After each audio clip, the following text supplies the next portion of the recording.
كي ندعو إلى الله لننشر الخير في الكون الذي حار ونرسل. الحمد لله رب العالمين والصلاة والسلام على أشرف الأنبياء والمرسلين وعلى آله وأصحابه أجمعين ومن تبعهم بإحسان إلى يوم الدين. أما بعد. حضرات گرامی قدر، رمضان مبارک ہم سے قریب تر ہوتا جا رہا ہے اور اب تب میں آنے ہی جا رہا ہے. میں تمام برادران اسلام کو رمضان مبارک کی مبارکبادی پیش کرتا ہوں اور دعا کرتا ہوں کہ اللہ تعالیٰ اس رمضان کو تمام اہل ایمان کے لیے باعث رحمت و برکت بنائے اور اس کی برکتوں سے ہمیں استفادے کی توفیق مرحمت فرمائے اور تمام دنیا انسانیت کے لیے بھی اس کو خیر کا، سعادت کا ذریعہ بنائے. بھائیو، ہمیں یہ بات معلوم ہے کہ یہ مہینہ بڑی برکتوں اور رحمتوں کا مہینہ ہے اور اس کی اسلام میں بڑی اہمیت اور عظمت بتائی گئی. جیسے کہ احادیث نبویہ میں نبی اکرم صلی اللہ علیہ وسلم سے یہ باتیں ثابت ہیں.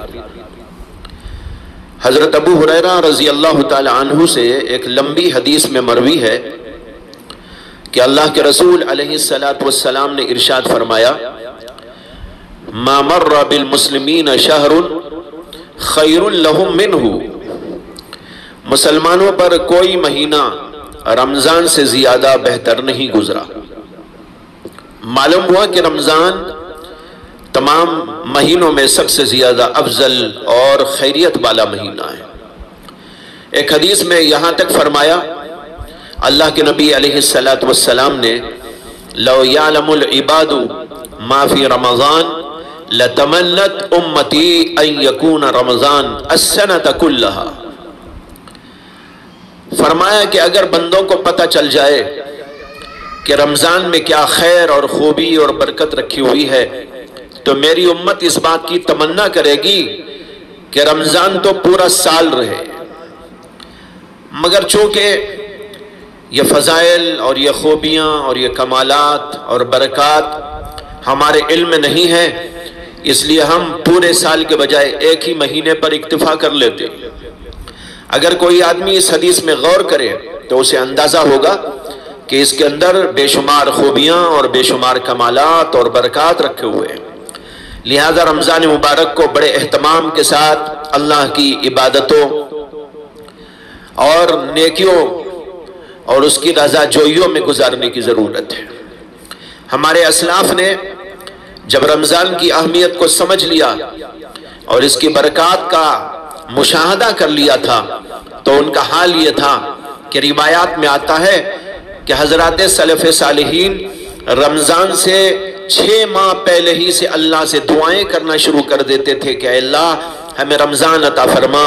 اور ہمیں رمضان تک پہنچا.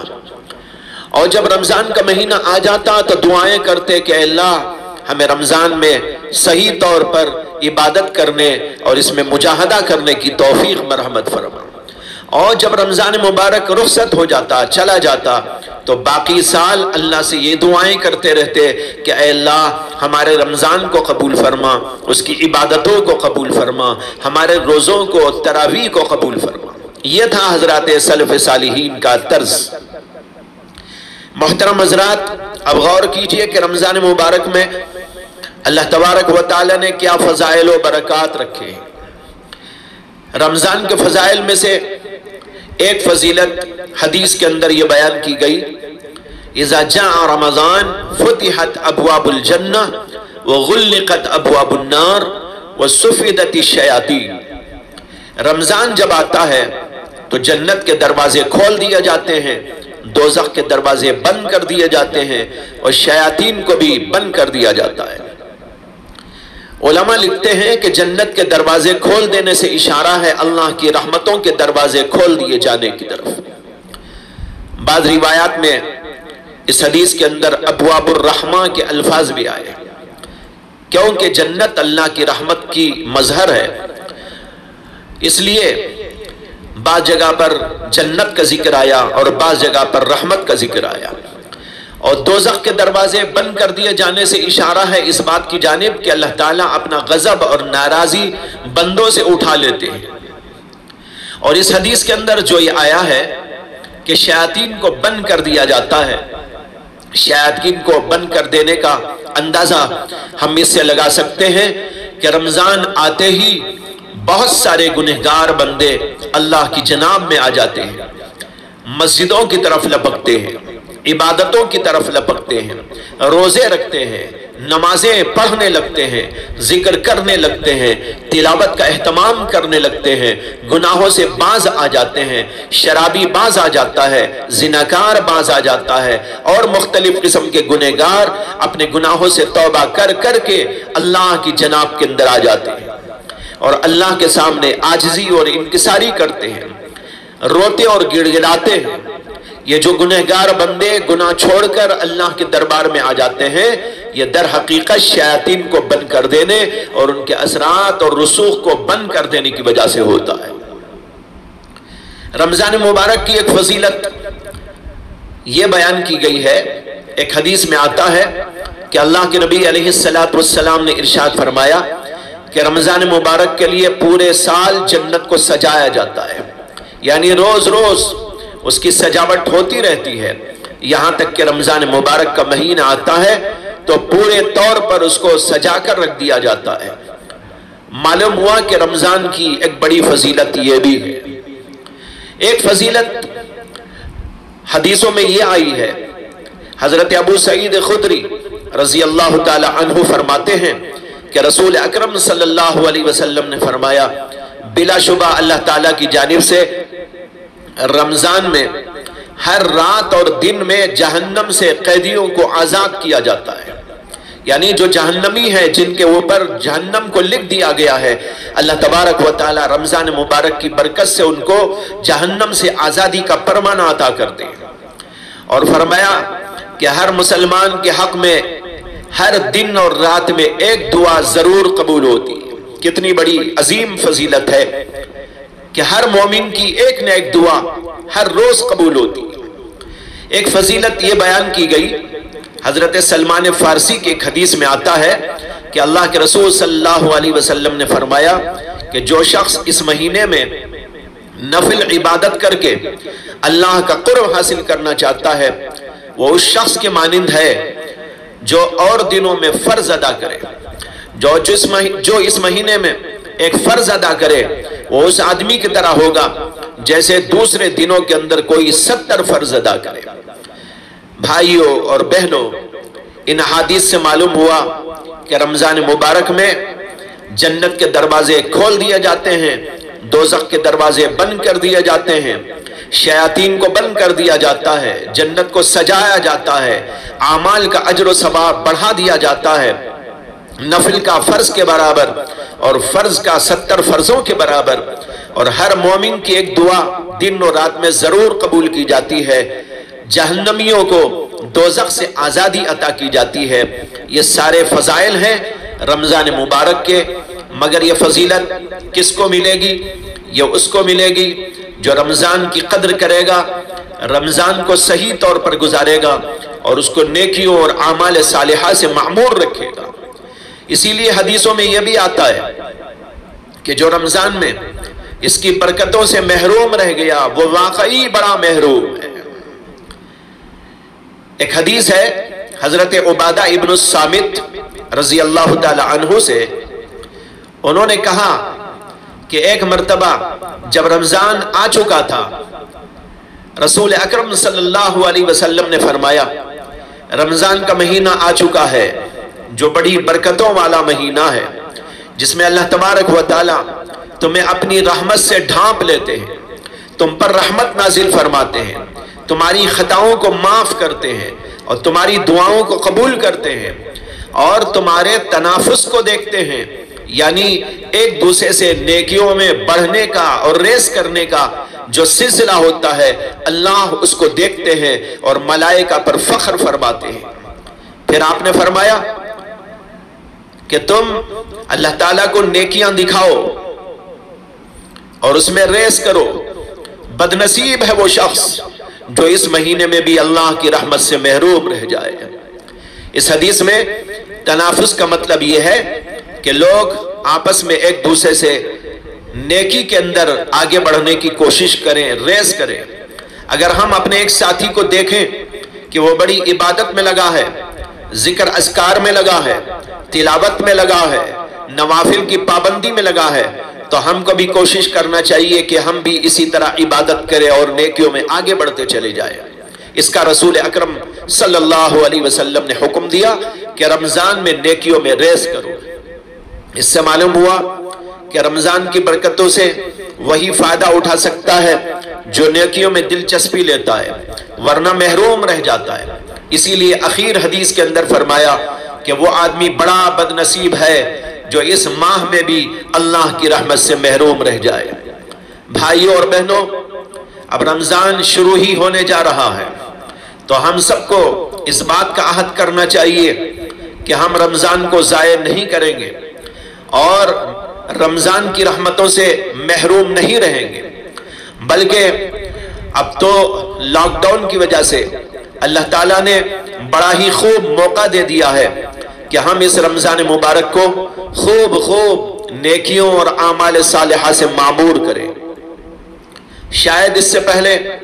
کبھی ایسا موقع نہ ملا ہو۔ پہلے کچھ دکان کی مصروفیت، آفس کی مصروفیت، تجارت کی مصروفیت، اسکول کی مصروفیت اور کسی قسم کی مصروفیت ہر ایک کے ساتھ لگی رہتی تھی، لیکن اس وقت ہمیں سوائے فرصت کے کچھ نہیں ہے، لہذا اس فرصت کے وقت کو کام میں لا کر رمضان کو بہترین انداز سے گزارنے کی کوشش کرنی چاہیے۔ یہ بھی سنتے چلیے کہ ہمارے نبی علیہ السلام کا رمضان مبارک میں کیا انداز اور کیا حال ہوا کرتا تھا۔ حضرت عائشہ صدیقہ رضی اللہ تعالیٰ عنہ فرماتی ہیں، کان رسول اللہ صلی اللہ علیہ وسلم اذا دخل رمضان شد مئزرہ ثم لم یأت فراشہ حتی ینسلخ۔ اس کا ترجمہ یہ ہے کہ حضرت عائشہ صدیقہ فرماتی ہے کہ جب رمضان داخل ہو جاتا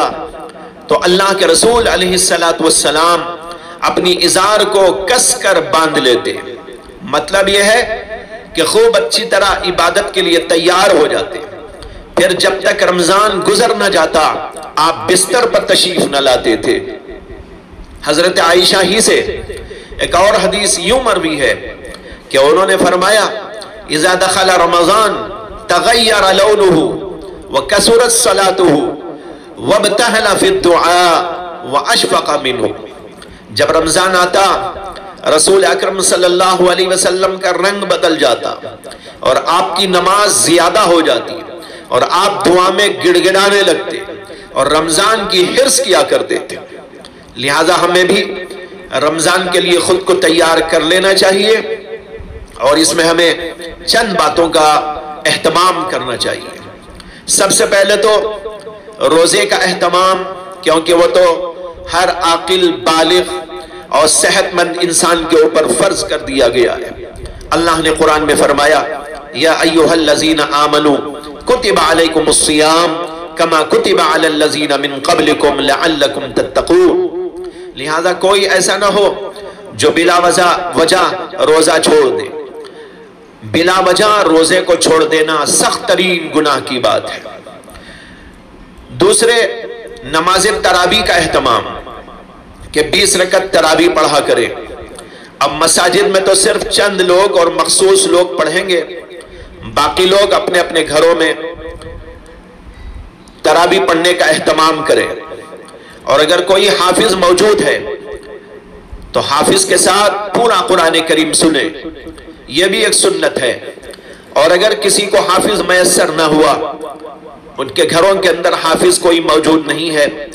تو جو کچھ یاد ہو اسی کو لے کر پڑھے، اور کم از کم علم تر کیف سے 2 مرتبہ اس کو دہرا کر 20 رکعت پڑھ لیا کرے۔ اور گھر کی عورتیں بھی تراویح میں اگر شامل ہونا چاہتی ہیں تو وہ شامل ہو جائیں، مگر نماز میں عورتیں مردوں سے پیچھے کھڑی ہو، مردوں کی صفوں کے اندر، اگرچہ کہ وہ مرد ان کے اپنے گھر کے ہو، بیٹا ہو، شوہر ہو، باپ ہو، لیکن ان کے ساتھ میں کھڑی نہ ہو بلکہ ان سے علیحدہ پیچھے کھڑی۔ اور تیسرے یہ کہ قرآن کریم کی تلاوت کا اہتمام کریں اور زیادہ سے زیادہ تلاوت کریں، کیونکہ اسی ماہ میں قرآن کریم کا نزول آسمان دنیا پر ہوا تھا، اور ہمارے نبی علیہ السلام کا معمول بھی تھا کہ آپ قرآن کریم کا دور نکالا کرتے تھے۔ چوتھی بات، بڑے اہتمام کے ساتھ تمام گناہوں سے، غیبتوں سے، چغلیوں سے اور مختلف قسم کی فضول حرکتوں سے اپنے آپ کو بچانا چاہیے، ورنہ جس طرح نیکیوں کا ثواب رمضان میں بڑھا دیا جاتا ہے، گناہوں کا وبال بھی زیادہ ہوتا ہے۔ اور پانچویں بات یہ ہے کہ دعاؤں کا خاص اہتمام کریں اور رو رو کر، گڑ گڑا کر اللہ سے سب کچھ مانگے، اور اس وبائے عظیم کے لیے بھی دعائیں کریں کہ اللہ تبارک و تعالی اپنے فضل سے، کرم سے اس کو دور کر دے، اور ہمیں مساجد میں دوبارہ جمع ہونے اور نمازیں پڑھنے، جمعہ پڑھنے، تراویح پڑھنے کا اللہ تعالیٰ موقع عطا فرمائے۔ وآخر دعوانا ان الحمد للہ رب العالمین۔